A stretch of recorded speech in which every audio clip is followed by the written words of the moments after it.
Welcome to Land Academy. This is the Cash Flow from Land show, where we show you how to buy unwanted vacant land and sell it for more on the internet. I'm Steve Butala. I'm Jill DeWit. We are your hosts.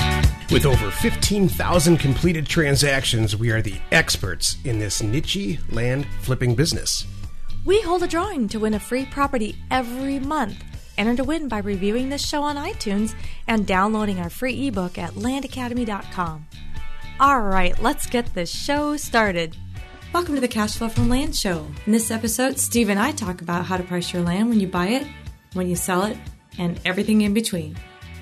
Welcome, Steve. How is everything going in your land world? It's fantastic, Jill, as always. Or your email world? Well, I was going to ask you that, actually. I think you had some email trouble yesterday. Oh, no. Nothing I couldn't tackle. Hey, you mean when I called you at 10 o'clock at night, almost in tears? On Saturday night. Oh, my gosh, about to rip GoDaddy's head off. I don't think there was almost anything about the tears. I think you were in tears. I was. I really I was. Oh, my gosh. I don't think that guy believed me when I said, I have been working on this since 4 o'clock. And at that point, it was like after 9 and we weren't done. Hey, the reason I brought this in or wrote it into the show is because, I sometimes, no matter how much equity you have, or there's only, I guess, a very small percentage of people that can just say, yeah, I'm not going to deal with any problem I come across in my little company. Right. You just have to spend till 10 o'clock on Saturday once in a while, no matter who you are and how far you are with whatever you're doing. Oh, my goodness. To get it done, right? Yes. I was talking to my daughter about that this morning. I said, trust me, there are much better things I'd rather be doing on a Saturday night than, I wanted to be out goofing off too, but it needed to get done. There's times you just have to make some sacrifices. And that was the whole conversation. It was really about, and it was not about her. It was actually about someone that she works with, who works for her. Anyway, making sacrifices sometimes when you really, we all want to be goofing off, but it needed to get done. Right. And that was it. So it was so funny because part of my frustration is I'm sitting with the guy and he could hear me I'm heavily marking things on my desk, right? And I had to explain what I did. I'm like, I am right now crossing off everything I had written down that I was going to tackle tonight and get done on my way home because none of it is going to happen. It's all now moved to my Sunday list. So it was really funny. Well, maybe we can make up for it and on a Wednesday, because that's what's nice about this business model. We can do pretty much whatever we want. Well, that's true. Yeah. I don't mean, sorry, you put me right back in that mindset. Sorry. I was, it's still fresh in my mind. I'm still a little not hurt, but I'm still a little worn out from the whole email mess event, which is now resolved. Thank you very much. But yes, the point is, I stayed late on Saturday night. Because why? Because I'm taking off Tuesday, Wednesday, Thursday, Friday, Saturday, You're taking Sunday, off what? By the way, because I can. So there you go. And I didn't have to save up sick time. I don't have comp time.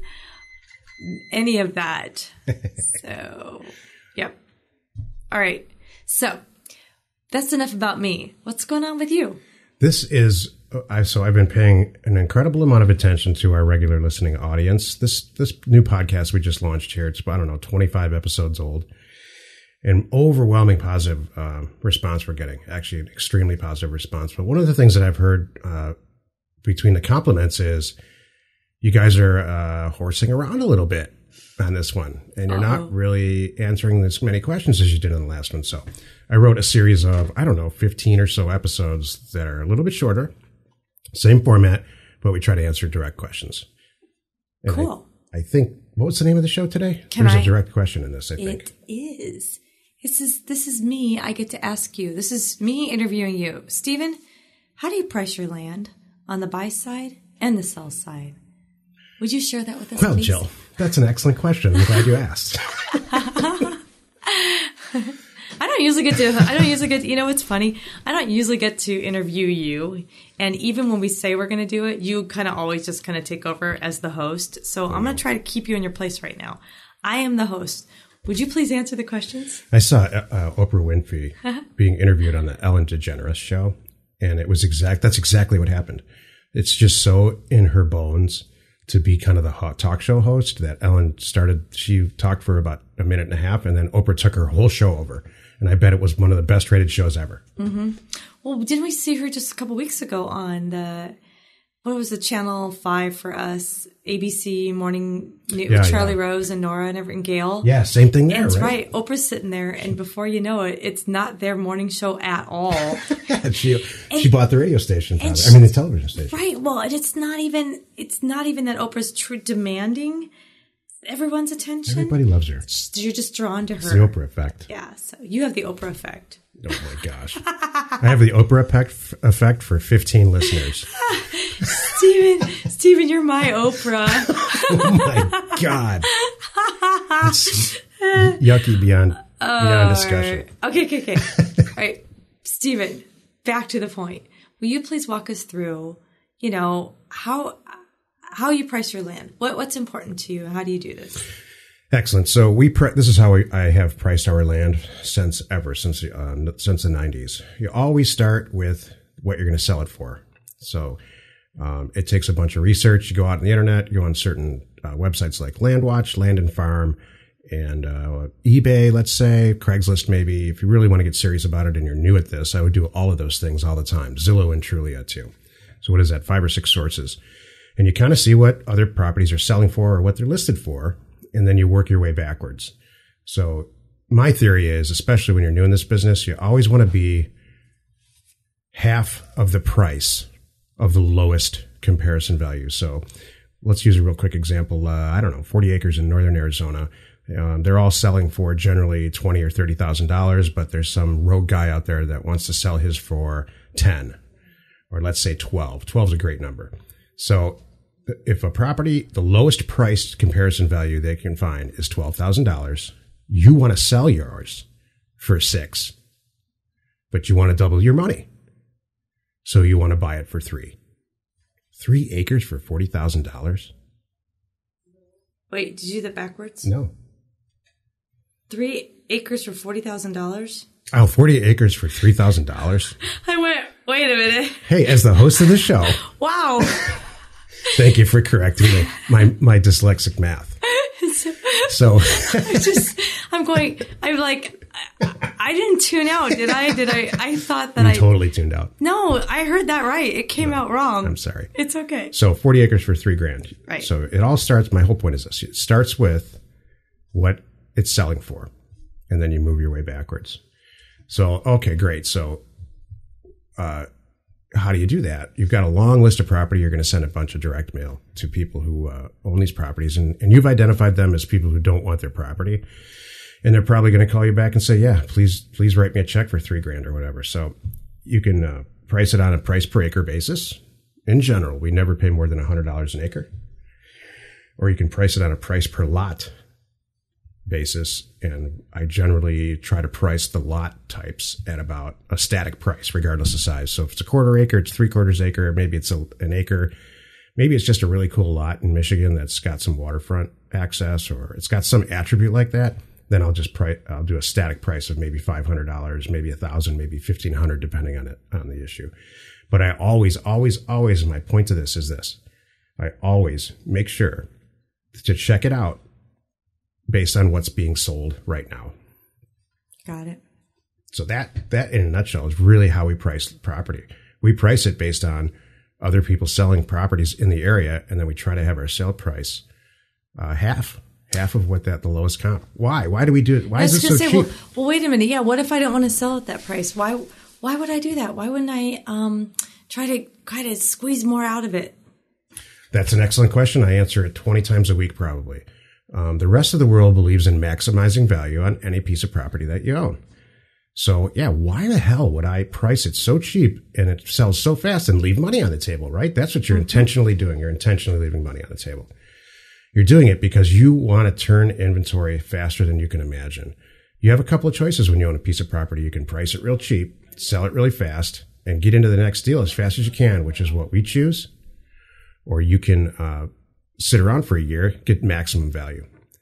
What we teach is keep churning and churning and churning. your real estate portfolio so that you can jam pack as many properties in as you can. Sounds to me like there's a lot less headaches that way too. Well, what ends up happening, the intended consequence is that you start to develop a list of A-list buyers. Jill, you know actually more about this than I do now. You develop a list of what we call an A-list of buyers, maybe 5 or 10 people they sell retail. So now we're turning property. We don't even market it anymore. Almost all of our property we don't market. We just call people that we know and say, look, we've got a property. I know you're going to buy it because you bought the last 13 that we sent to you, just like this. And so we're turning it and doubling or tripling our money. And we know it's a great deal long before we even send out the mailer, which is how we buy acquisitions, or which is how we run our acquisition program, by sending direct mail. So it really takes all the guesswork out of this, in my opinion. And our members have been always responding to this very favorably. Got it. So what, is there anything different now? So now we've all got a good idea of how you determine value and set a price to make an offer and purchase the property. Is there any glaring difference when I'm selling it? And might I be selling it different ways and have different pricing structures depending on how I'm selling it? And you know where I'm going, cash versus terms. Yeah, so that's a great question. I mean, there's a healthy balance between selling property for cash and property on terms, which is collecting payments. So let's use that 40-acre example again. Let's say you have 3 40-acre properties and you're into all of them each for $3,000, right? We implemented what I said earlier. So you've got 3 40-acre properties. You spent $3,000 each on $3,000 on each property. One you want to sell on terms, which is collect the payments for a lot of years. One you want to sell for cash retail to keep your cash balance up to do more acquisitions. And the third one you want to sell that day to your A-list buyer. How do you price them? Well, the first one's easy. The terms property, you go on the internet and you see what the market can bear. So if you have a 40-acre property for $3,000, these are real numbers, by the way. Joe buys 40-acre properties for $2,000 or $3,000 every week.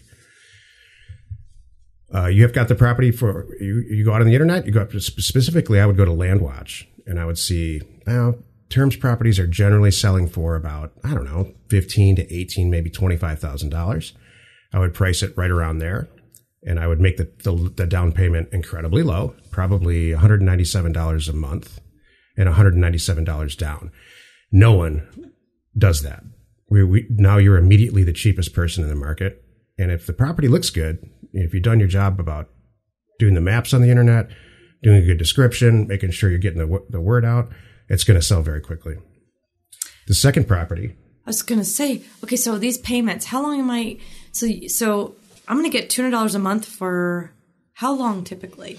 Many, many, many years. And that's one of the million little details that we teach in our cash flow from land program. If you want to get into this business, check it out at landacademy.com. But there's ROI analysis. And, a lot of people struggle with that, actually. I'm glad you brought that up. Mm-hmm. A lot of people struggle with how to price things and the math piece of this and what return on investment is, ROI. We provide all that information. And if you go to the resources section in Land Academy, at landacademy.com, we've got several ways to figure that out. And I'd be happy to, if you want to just email me directly, I'd be happy to send it to you, at service@landacademy. You're going to do a plug? Go. No, I was going to give out your personal email address like you did it to me one time. Hey, if you really want to be part of this, call Jill. Here's her number. What the heck? You're probably still getting calls. I'm like, what are you doing to me? So to finish the thought, so that takes care of the terms property. Then there's the cash property. Wait, can I ask another question based on that, though? Yeah, sure. This is one of the things that's my perception, and I just want to say this for everyone, for both listeners, is that I don't know if it's human nature or what, we tend to overthink this. Yeah. And excellent point. And you're a good host. Thank you. I appreciate that. It's not that difficult, but it's really interesting when I'm having this one conversation one-on-one with our members about terms and wrapping their head around the whole thing and how am I doing this and do I charge interest and what do I do with this and that? It's like they're really sitting there trying to find a problem, or not really a problem. They're just overthinking it. And I'm like, you know what? Relax. You paid for it. You're the bank. What you're happy with, what your seller's happy with, that's it.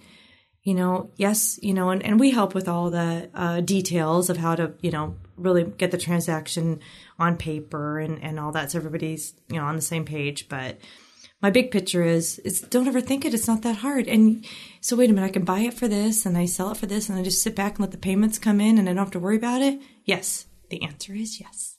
Yeah. If you understand that and you want that to happen in your life, everything else is just a little detail. Mm-hmm.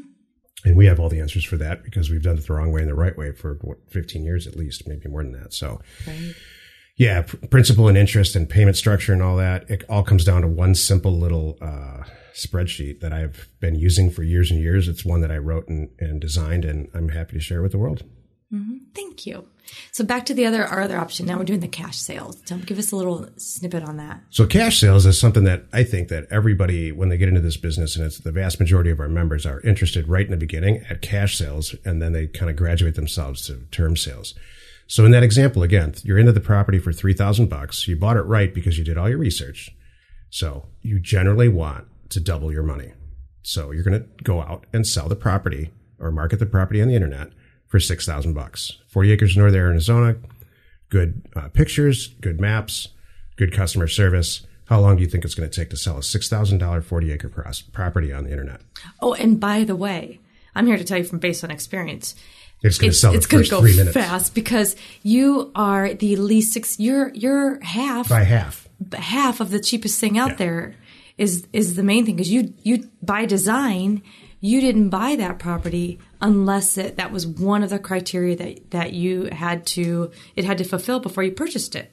So yeah, it's going to fly off the shelves. The only thing you're going to wish you had 10 of them, and now you're going to go back and you're going to buy 10 of them. I mean, you made my next point, because when you sent that mailer out to get all those, that's not the only person that responded. Many, many, many people responded. So now you got, instead of $3,000, you've got $6,000, and you can buy 2 more and sell them for $6,000 each. And now you've got $18,000, and so on and so on and so on. And that's why a lot of our members accumulate a ton of equity very, very, very quickly. It's very, very simple to sell property when it's priced at half of anything of the lowest comparison value anywhere out there.